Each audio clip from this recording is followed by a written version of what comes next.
There are fears that a raft of COVID restrictions could soon be rearing their ugly heads. Ministers are reportedly being pressured to consider last resort plans to advise Brits to wear masks on public transport, work from home and socially distance if the health service is at risk of collapse from not just new cases of the virus, but an influx of flu patients, staff shortages and the usual winter pressures. While the government has for now played down the threat of such moves being implemented, health chiefs and experts have already urged people to stay home or wear a mask if they feel unwell. Meanwhile, Labour MP Rachel Myskow has called for a discussion on the return of, wait for it, mandatory COVID isolation. In other words, you get COVID, you lock yourself at home for 2 weeks. So should we go back to COVID restrictions to save the NHS? What would you choose? Save our health service or give up your freedoms? Let me know your thoughts, Dan at gbnews.uk, or tweet us at gbnews. And please vote in the Twitter poll because Paige is keen to get your votes in. We'll get you the results of those votes very shortly. But to debate this, I'm delighted to welcome David Livermore, Professor of Microbiology at the University of East Anglia, and journalist and broadcaster Nina Myskow. David, let me start with you. Should we bring back COVID restrictions to save the NHS? No, we supposedly saved the NHS 3 years ago with COVID restrictions, and clearly the NHS today is wobbling. We failed in that saving the NHS. And what's being talked of is bringing back masks. Well, look at China at present. The Chinese are incredibly assiduous maskers. Masks are still compulsory there. Every photograph shows them wearing masks. And yet they've gone from negligible numbers of cases a month ago to 250 million people infected within 3 weeks. Masks fail. They don't work. What we achieved with all the restrictions over the past 3 years was to disrupt our natural ecology with a range of viruses, flu, respiratory syncytial virus, rhinoviruses, also strep A. And we've got to re-establish that equilibrium. And that's what's happening at present. And if we put restrictions in place, all we do is we delay that re-establishment of an equilibrium. We keep kicking the can down the road. We create more and more of an immune deficit in ourselves, and it does no good. It makes it worse in the long term. We must take it on the nose, let the balance re-establish. Nina Myskow, society can't afford any of these measures again, and the economy can't, can it? Well, at the present, we're only talking about mask wearing. And I'd very much like to ask David, as a medical man, why do surgeons wear masks? To stop splash of blood from surgery, to stop droplets of saliva and so on going into the patient. Absolutely, wound. and also presumably to protect them too. Against blood splash, but not against viruses. Well, we don't know that. A virus is so tiny it passes through the pores on the mask. Well, that's the first time I've heard that. The masks have been tested, and if there are 3 layers of their proper masks, like FFP2 or 3, and if they fit tightly, then you are protected. Now, explain to me, David, do condoms work all the time? Yes, and if you stretched a condom over your head, then it would certainly be a decent barrier against a virus. However, you would be unable to breathe. No.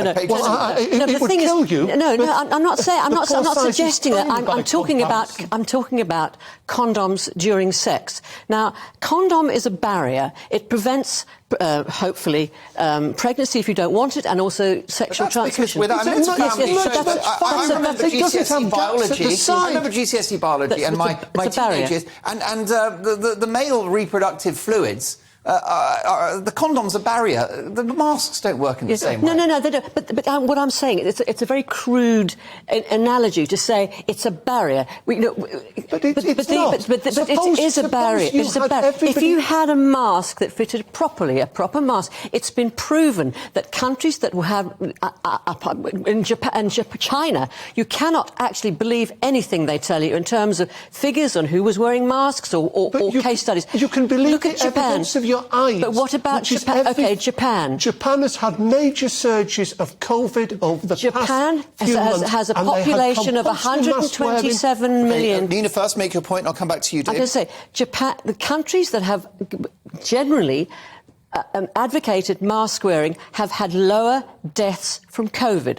Japan, in particular, so far, 55,000 deaths, I believe, and a population of 127 million. We don't know about T-cell immunity from Far Eastern populations. What about American states? Because that's more comparable. What about Florida, who lifted mask mandates months before California, and they have lower per capita age-adjusted deaths from COVID? Well, who knows? But it makes logical sense to me. If the virus is airborne, which it is, then if you prevent yourself from breathing in or you're prevented from breathing out an infected breath, then there's got to be more of a... There's got to be a chance. If masks were made of condom rubber, you would be right. Unfortunately, you would not then be able to breathe through them. We're not... That's an extreme example. The weave of masks... No, but you raised condoms. Yeah. The weave of masks is such that the virus can get through them or it can get around them. And you raised the topic of tightly fitted N95 masks. Well, they have been mandated in Bavaria, for example. I think one or two other parts of Austria Germany. as well. But the parts of Germany where they've been mandated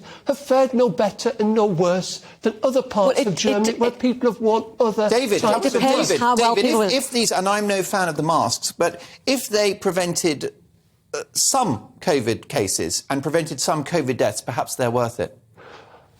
If they did. But the evidence is they don't. Look at those numbers from China. China has gone from a standing start to 250 million people infected. 18% of the Chinese population over a matter of about 3 weeks.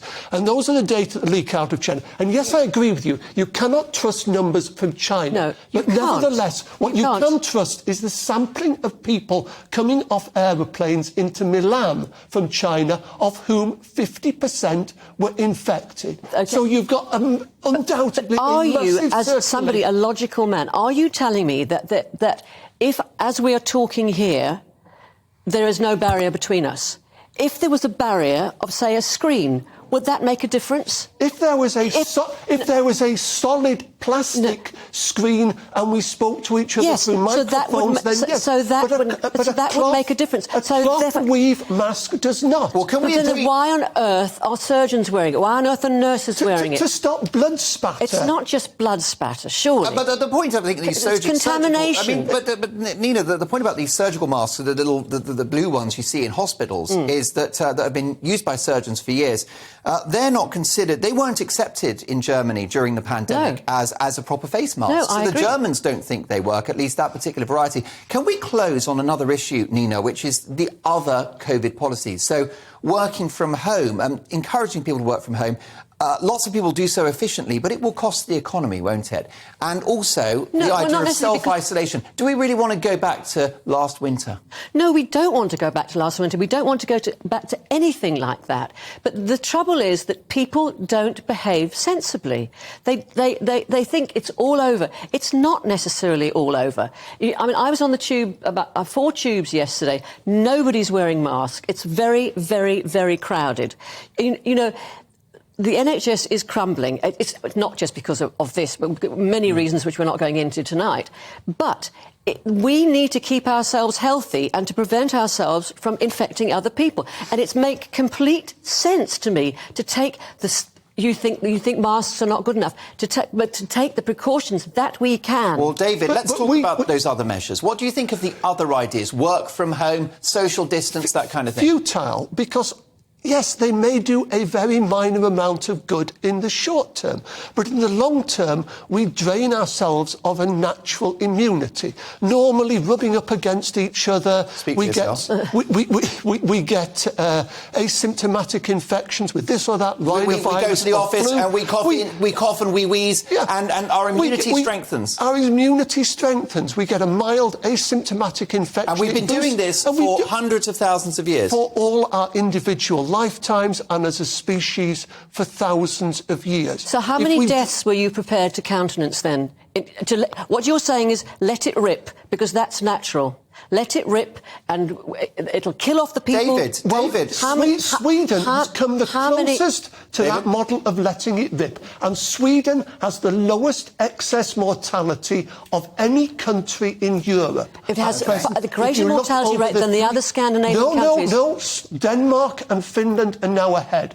Norway is very marginally behind, but Finland and Denmark, if you look... Again, I ask you, how many deaths were you prepared to countenance? How many old people were you prepared to see just sacrificed like that? It is not a question of sacrificing old people. But Nina, what about deaths from COVID policies? What about deaths from economic damage? How much will you sacrifice their quality of life by sequestering them away from their families? May I suggest you take somebody who's got people will take a lower quality of life to death, frankly. Stop them seeing a lower quality of life. Hold fire, Nina. David, you finish your point and I'll come back to Nina. David, make your final point. That you sequester those old people away to give them a few months, few weeks of extra life, but they cannot see their loved ones. You think you're protecting them. In fact, you're denying them any quality of life. It is not up to you, and I respect all your qualifications and your standing, but I don't necessarily respect your attitude.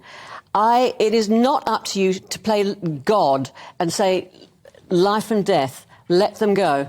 Well, let any individual who wants to sequester themselves away. But you cannot do that to a whole society. Okay, you cannot kill off a whole generation. And nonsense, you will not kill off a generation. It doesn't have a mortality. There you go. Look, this show is all about opinions. A fascinating and respectful conversation, and feelings are running high, understandably so. Do let me know your thoughts down at gbnews.uk. But thank you to the Professor of Microbiology at the University of East Anglia. I think you've retired now, David. Congratulations on that, David Livermore. And a good friend of mine, journalist and broadcaster, of course, Fleet Street legend Nina Myskow, who will return to GB News very shortly. Thanks to you both. Who do you agree with? Should we go back to COVID restrictions to save the NHS? Lloyd on Twitter says no, because they make zero difference every winter for the past 20 years. The NHS has been in a mess. It's years of underfunding and poor working conditions that's failing our health service. Benjamin says it didn't work before. What would save the NHS is a removal of the current custodians of it. Rishi and his mates bin them off and get some grown-ups in government. Mark says it shouldn't be up to the general population to save the NHS. That's the government's job. And your verdict is now in. 12% agree that we should return to COVID restrictions to save the NHS. 88% say that we should not give up our freedoms again.